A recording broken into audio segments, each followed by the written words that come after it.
وكان من دعائه عليه السلام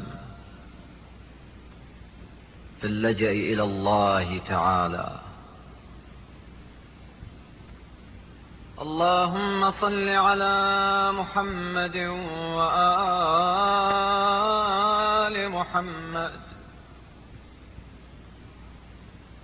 اللهم إن تشاء تعف عنا فبفضلك،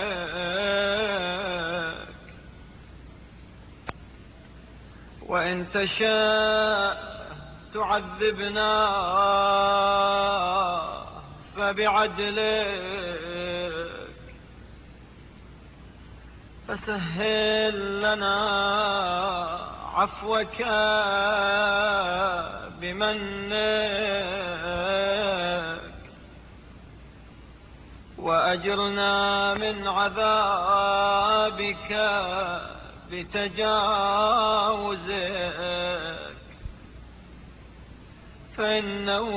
لا طاقة لنا بعدلك، ولا نجاة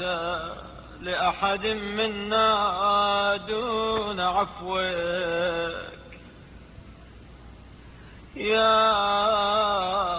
غني الأغنياء،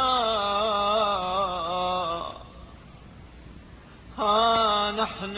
عبادك بين يديك، وأنا أفقر الفقراء إليك،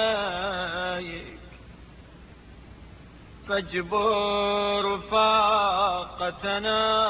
بوسعك، ولا تقطع رجاءنا بمنعك، فتكون قد أشقيت من استسعد بك، وحرمت من استرفد فضلك، فإلى من حينئذ منقلبنا عنك، وإلى أين مذهبنا عن بابك؟ سبحانك،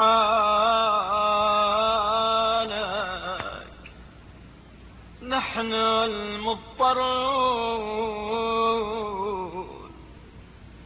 الذين أوجبت إجابتهم، وأهل السوء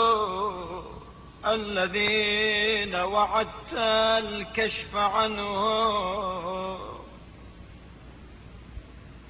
وأشبه الأشياء بمشيتك،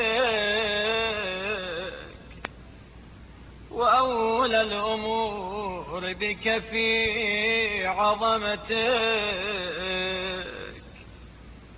رحمة من استرحمك، وغوث من استغاث بك، فارحم تضرعنا إليك، واغننا إذ طرحنا أنفسنا بين يديك. اللهم إن الشيطان قد شمت بنا إذ شايعناه على معصيتك، وصل على محمد وآله، ولا تشمته بنا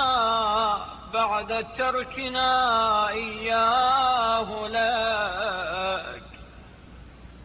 ورغبتنا عنه إليك،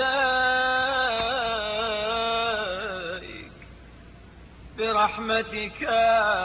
يا الرحمن